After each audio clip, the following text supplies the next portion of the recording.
हमने देखा कि जो प्रीवियस सेक्शन था उसमें हमने देखा कि लुईस टिक्सन जो था, अब उसने टैक्स इंक्रीज़ कराने का सोचा कि मैं टैक्स इंक्रीज़ कर देता, लेकिन उसने ये किस तरह से, जो ओल्ड रिज्म था, फ्रांस का ओल्ड रिज्म जो था, उसमें ही मोनार्क को ये पावर नहीं थी कि वो टैक्स इम्पोज कर सके। उसके लिए उसे क्या करना होता था, मीटिंग बुलानी होती थी स्टेट जनरल्स की। अब स्टेट जनरल्स जो होता था वो प्रपोजल्स पास करता था न्यू टैक्सेस का। उसके बाद अब ये स्टेट जनरल क्या था, स्टेट जनरल 3 पॉलिटिकल पार्टीज़ थी, जिसमें फर्स्ट स्टेट था, फर्स्ट स्टेट में मैंने आपको बताया क्लर्जीज वगैरह थे। सेकंड स्टेट था जिसमें नोबेलिटीज़ थे, इन दोनों स्टेट्स को टैक्स पे करना ही नहीं होता था। और नेक्स्ट था हमारा थर्ड स्टेट में हमारे कॉमन पर्सन्स थे, बिजनेसमैन, डॉक्टर्स, टीचर्स और अदर पर्सन्स, तो उन्हें ही टैक्स पे करना होता था। इसके लिए उन्होंने स्टेट जनरल्स की मीटिंग बुलाई। अब 5 मई 1789 को लुईस 16 स्टेट जनरल्स की मीटिंग बुलाता है। फर्स्ट और सेकंड स्टेट से 300 मेंबर्स आते हैं, और जबकि जो थर्ड स्टेट था उसमें से 600 मेंबर्स आते हैं। अब जो ये थर्ड सेक्शन था, ये काफ़ी प्रोस्पर्स भी था। उन्होंने डिमांड की कि जो वोटिंग होनी चाहिए वो अकॉर्डिंग टू मेंबर्स होनी चाहिए, ना कि अकॉर्डिंग टू स्टेट होनी चाहिए। क्या होता था पहले कि जो फर्स्ट स्टेट होता था वो उसकी एक वोट होती थी, एक वोट सेकेंड स्टेट की होती थी और एक ही थर्ड स्टेट की होती थी। तो स्टूडेंट्स, हमने देखा कि जो मोनार्क था उसे अकेले कोई भी वो डिसीजन ले सकता था, उसे मीटिंग बुलानी होती थी। तो 5 मई 1789 को लुईस सिक्सटीन क्या करता है, स्टेट जनरल्स की मीटिंग बुलाता है। फर्स्ट और सेकंड स्टेट से 300 मेंबर्स आते हैं और थर्ड स्टेट से आते हैं 600। तो थर्ड स्टेट के मेंबर्स जो थे काफ़ी एजुकेटेड मेंबर्स थे, तो उन्होंने कहा कि हर पर्सन की वोटिंग की वैल्यू नहीं चाहिए। अब जो पुराना चला आ रहा था कि हर स्टेट से एक वोट होता था, ऐसा नहीं चलेगा।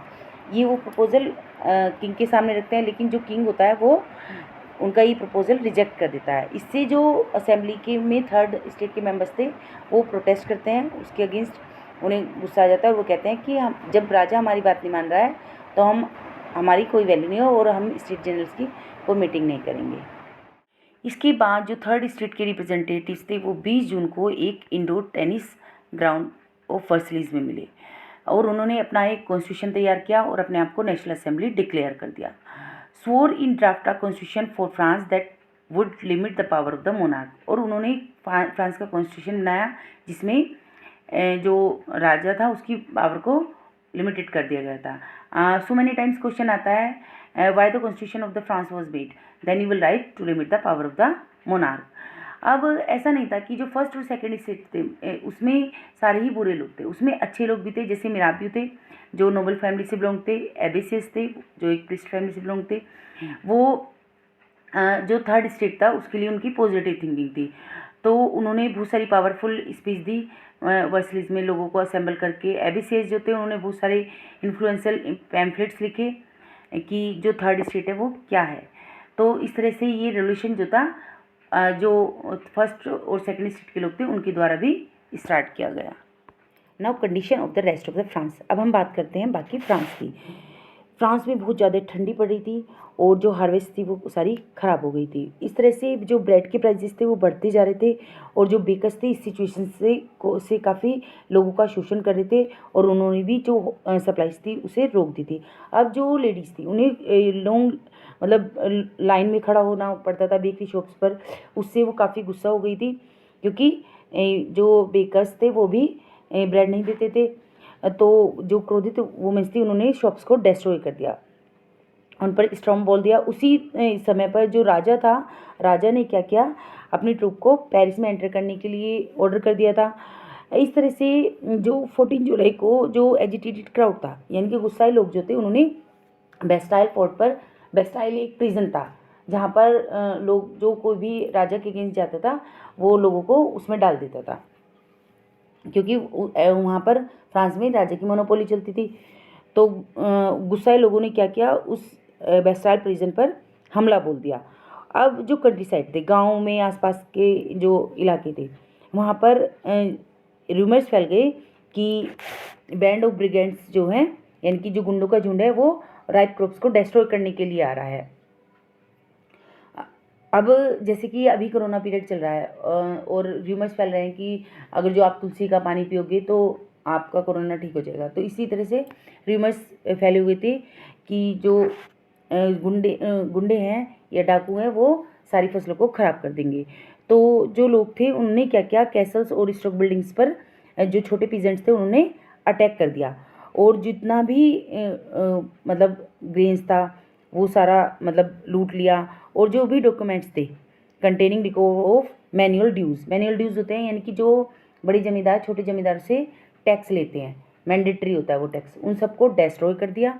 अब राजा जो था लुई 16 उसने देखा कि लोग काफ़ी गुस्सा हुए हैं और सभी चीज़ें डिस्ट्रॉय करते जा रहे हैं, तो लुई 16 ने फाइनली नेशनल असेंबली की बातें मान ली, क्योंकि उसने 4 अगस्त 1789 को एक डिक्री पास की, यानी कि एक ऑर्डर पास किया। उसमें कहा था कि जो फ्यूडल सिस्टम है उसे हटाया जाता है। उसने कहा कि टैक्स हटाया जाए, टीथेज वाला उसे भी हटा दिया जाता है। चलो, उसके बाद जो क्लर्जीज थे उन्हें प्रिविलेजेस नहीं दिए जाने हैं, ओके, उनको भी प्रिविलेजेस हटा दिए गए। इस तरह से जो लुई 16 था उसने लोगों की बातें मान ली और जो फ्यूडल सिस्टम था वो हटा दिया गया। इस तरह से अब राजा जो इतना ईजिली सब बातें मान गया था तो कुछ घपला लग रहा है ना, राजा की माइंड में कुछ चल रहा था, तो उसके बारे में बात करते हैं। अब स्टूडेंट्स जो फ्रांस था वो क्या बन गया था, कॉन्स्टिट्यूशनल मोनार्की बन गया था, क्योंकि अब फ्रांस का अपना कॉन्स्टिट्यूशन भी तैयार हो गया था। 1789 में उन्होंने सोचा और 1791 में उन्होंने कॉन्स्टिट्यूशन तैयार कर दिया, नेशनल असेंबली तैयार हो गई, है ना। उसका ऑब्जेक्टिव क्या था, to limit the power of the monarch. इस तरह से पावर्स का सेपरेशन हो गया, यानी कि जो मॉन्टेस्क्यू की बुक थी द स्पिरिट ऑफ लॉ वो काम कर गई। जो पावर्स थी वो लेजिस्लेचर, एग्जीक्यूटिव और जुडिशरी में डिवाइड हो गई थी। अब स्टूडेंट्स जो 1791 का कॉन्स्टिट्यूशन बना था, लॉ जो बने थे नेशनल असेंबली में वो बने थे इनडायरेक्टली इलेक्टेड मेंबर्स के द्वारा। उसमें यानी कि जो सभी इलेक्टर्स थे, सभी सिटीजन्स थे, वो वोट नहीं कर सकते थे।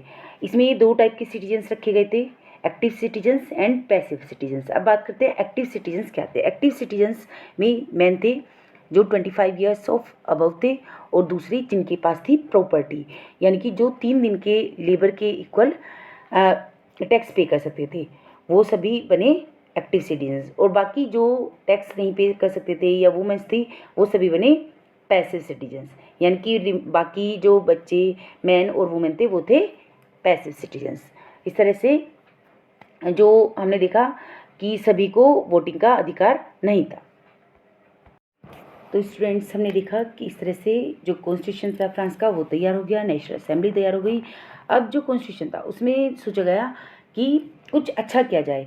इसके लिए क्या हुआ, जो कॉन्स्टिट्यूशन था begin a declaration of the rights of the man and citizens. उसमें मैन और सिटीजन्स के राइट्स को डिक्लेयर करा गया, जैसे कि हमारे यहाँ पर फंडामेंटल राइट्स हैं। जो फर्स्ट पेज होता है उसे क्या कहा जाता है, प्रेम्बल कहा जाता है, यानी कि कॉन्स्टिट्यूशन की जो सोल होती है वो होता है फर्स्ट पेज।